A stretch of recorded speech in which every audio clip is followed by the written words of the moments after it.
Bonjour à tous, on va traiter un exercice de cinématique.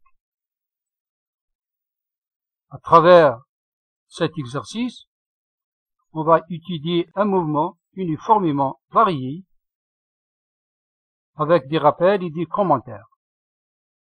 On va voir les accélérations en fonction du temps, la variation de la vitesse au cours du temps d'un mouvement uniformément varié avec des exemples. On va tracer les graphes et les trajectoires avec des exemples. Et enfin, les applications des coordonnées cartésiennes présentées par le cours de la cinématique, si vous voulez voir le lien suivant. Donc, à partir du sol, on lance une balle vers le haut avec une vitesse de 30 mètres par seconde. Voici la première balle. 2 secondes plus tard, on lance une deuxième balle vers le haut avec une vitesse de 22 mètres par seconde. Voici la deuxième balle. La question, à quelle hauteur au-dessus de la surface de la Terre on aura la rencontre des deux balles? Voici le point de rencontre des deux balles et la hauteur recherchée.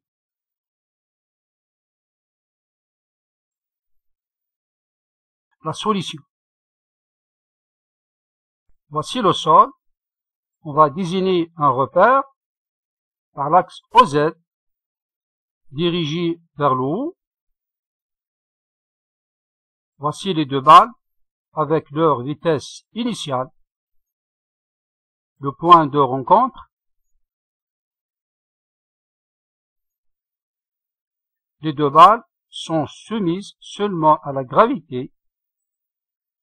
Voici la gravité. Alors, leurs accélérations sont égales à l'accélération universelle, mais elles sont considérées négatives car le sens positif du mouvement est choisi vers le haut et l'accélération universelle est dirigée vers le bas.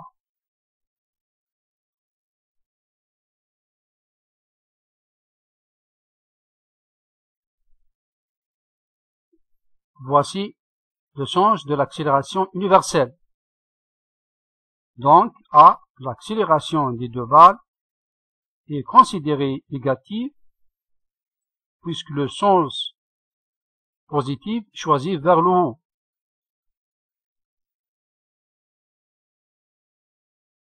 A est constante, donc on a un mouvement uniformément varié.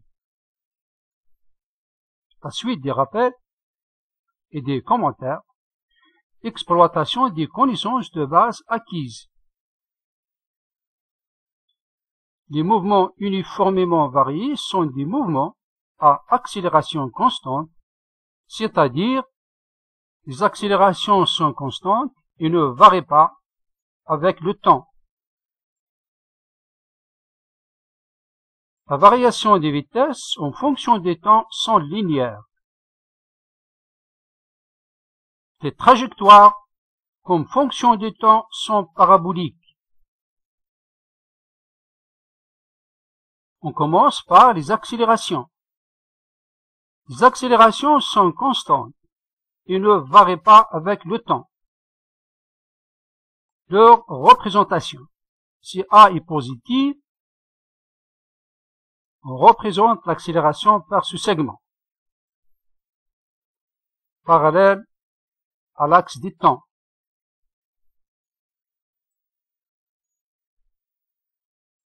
Si A est négative, on a cette représentation.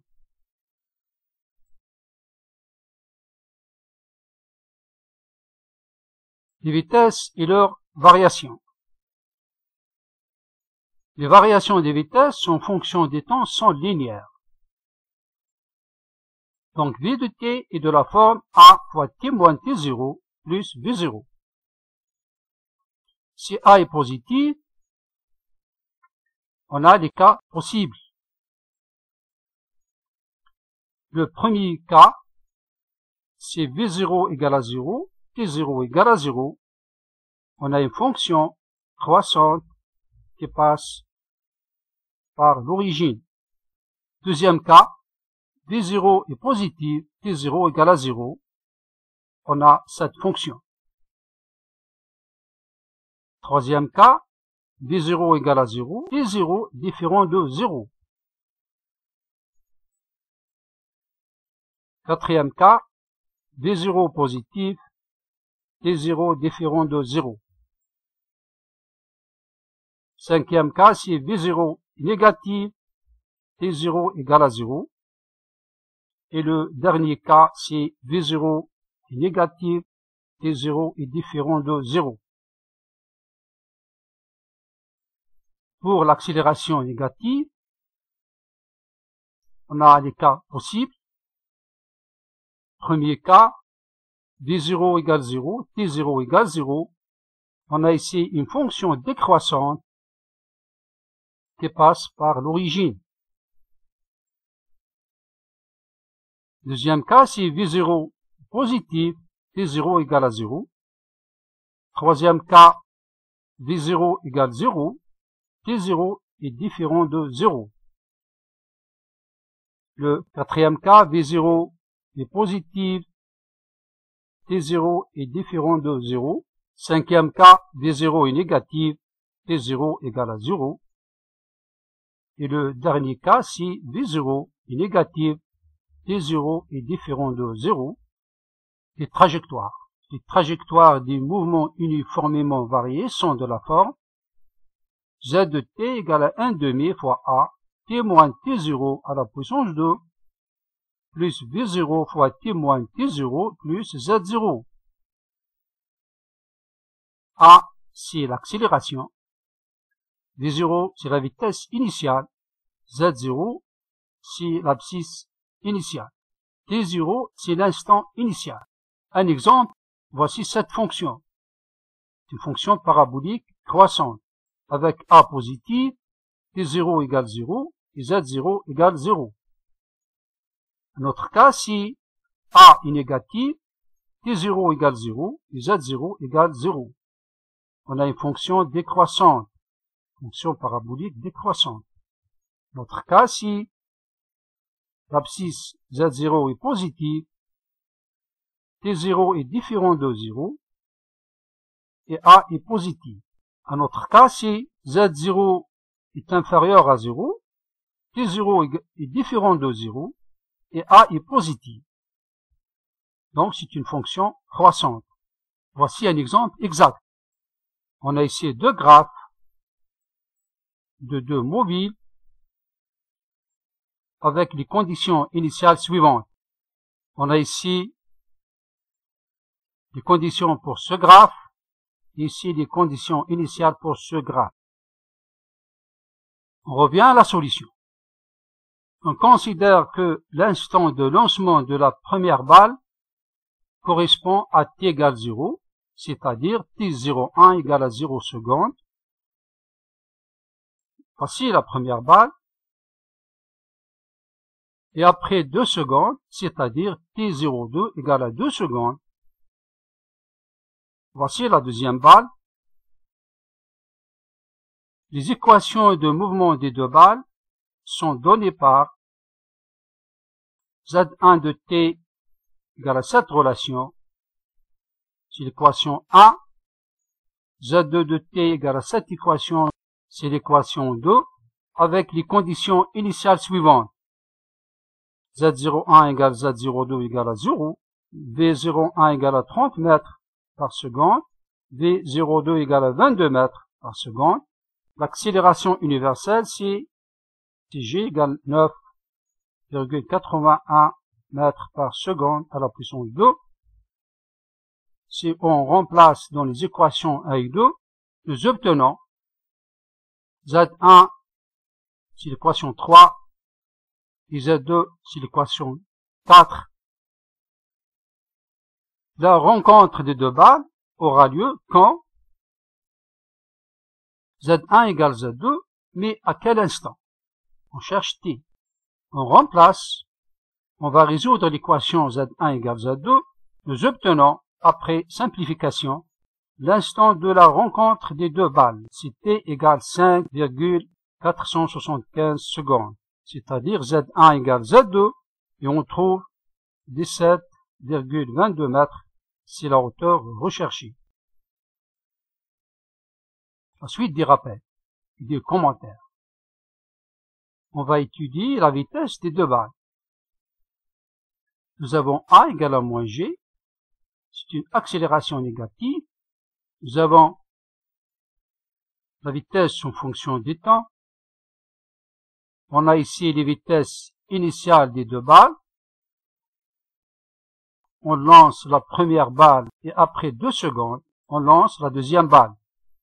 On voit ici que la vitesse V1 s'annule, puis la vitesse deuxième s'annule plus tard. Donc il y a possibilité de rencontre des deux balles.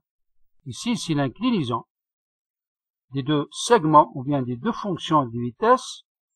C'est A égale à moins G égale à tangente θ. Donc, rencontre possible, c'est-à-dire V1 s'annule avant V2, comme on l'a montré sur cette figure. Chaque balle atteint une hauteur maximale, puis elle descend. On va voir ici l'animation des deux balles. À t01 égale à 0 secondes, on lance la première balle. 2 secondes plus tard, on lance la deuxième balle. Les deux balles montent. La vitesse V1 s'annule et la balle revient vers la Terre. Cependant, la deuxième balle monte, puis sa vitesse s'annule aussi. Et on aura un point de rencontre des deux balles. Si Z1 égale Z2. Sur cette figure, nous avons les graphes des deux balles. Nous avons ici le temps t02 égale à 2 secondes. On a ici t1, c'est l'instant où v1 égale à 0. On a ici l'instant t2 pour lequel v2 égale à 0.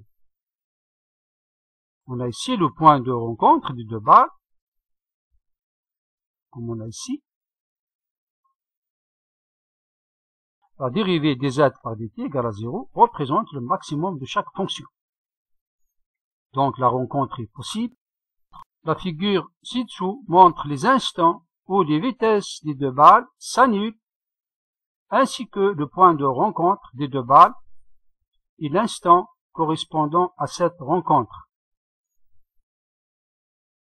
Voici la figure.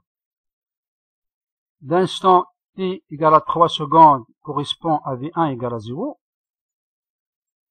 L'instant t égale à 4,24 correspond à v2 égale 0. L'instant t égale à 5,475 secondes, c'est l'instant de la rencontre des deux balles, avec la hauteur de 7,22 mètres. Les trajectoires sont paraboliques, les variations des vitesses en fonction des temps sont linéaires. Nous avons déjà expliqué ça. Le deuxième cas, il n'y a pas possibilité de rencontre des deux balles. Voici l'exemple. V1 et V2. On voit ici que V2 s'annule avant V1. On a ici V2 égale à 0, mais V1 est toujours positive. Elle s'annule après. Donc, rencontre impossible.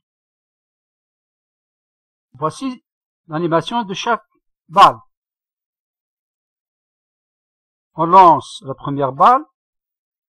2 secondes plus tard, on lance la deuxième. Les deux balles montent. La vitesse de la deuxième balle s'annule, elle revient vers la Terre. Et la vitesse de la première balle s'annule après. Donc, il n'y a pas possibilité de rencontre des deux balles. Voici les graphes On a ici V1 égale à 0 à l'instant T1 et V2 égale à 0 à l'instant T2.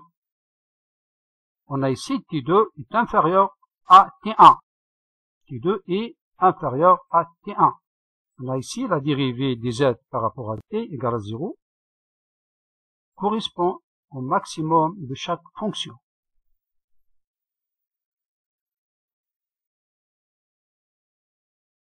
Voici les deux graphes exacts avec les conditions initiales suivantes. V01 égale à 100 mètres par seconde, T01 égale à 0 secondes, V02 égale à 80 mètres par seconde, T02 égale à 2 secondes, l'instant t égale à 10,15, c'est l'instant où V2 s'annule, l'instant t égale 10,19 secondes, c'est l'instant où V1 égale à 0, donc il n'y a pas possibilité de rencontre des deux balles. L'emploi de la méthode d'intégration des équations de mouvement. Les mouvements uniformément variés sont des mouvements à accélération constante. L'obtention des équations de la vitesse et de la trajectoire par intégration par rapport au temps. Voici la figure pour une balle. Elle est soumise à son poids mg. Donc, d'après la loi fondamentale de la dynamique, mg égale à ma, la projection sur l'axe z, moins mg égale à ma, a c'est l'accélération égale à moins g, égale à moins 9,81 mètres par seconde, puisque le sens positif est dirigé vers le haut. L'obtention des équations temporelles. Nous avons A égale à dv par dt. Après intégration, on obtient V moins V0 égale à moins G T moins T0. Donc la vitesse est de la forme V égale à A fois T moins T0 plus V0. A, c'est l'accélération. On note cette équation par l'équation 5. Nous avons V, c'est la dérivée de l'abscisse par rapport au temps. Après intégration, nous obtenons cette équation. C'est l'équation 6. Les équations temporelles de la première balle. On va remplacer par les conditions initiales. Équation de la vitesse. 5 nous donne cette équation, V1 de t égale à moins gt plus V0 1. Si on remplace, on obtient cette équation. L'équation de la trajectoire. 6 nous donne Z1 de t. On remplace, nous obtenons cette équation. Les équations temporelles de la deuxième balle. On refait la même chose. L'équation de la vitesse, 5 nous donne cette équation. Ici, on a t02 égale à 2 secondes. Attention ici. L'équation de la trajectoire. L'équation 6 nous donne Z2 de t. Toujours, on a ici t02 égale à 2 secondes. On remplace. Après simplification, nous obtenons cette équation. On passe à l'emploi des coordonnées cartésiennes. On va désigner un repère cartésien x, y, z avec la base EX, EY, EZ. C'est une base orthonomie directe. Voici la première balle et la deuxième balle. Le vecteur position en employant les coordonnées cartésiennes est de la forme x, ex, plus y, ey, plus z, ez. Nous avons ici x égale à 0, y égale à 0, et nous avons seulement z. D'après l'équation 1, donc, le vecteur position pour la première balle, c'est Z1, EZ. On remplace Z1, et après dérivation, nous obtenons la vitesse V1 égale à Z.1, et après deuxième dérivation, nous obtenons l'accélération Z2.1 égale à A. C'est l'accélération de la première balle. On refait la même chose pour la deuxième balle. Nous obtenons la vitesse V2 et l'accélération de la deuxième balle A égale Z2.2 égale moins 9,81 mètres par seconde à la puissance 2. J'arrive à la fin de cette vidéo.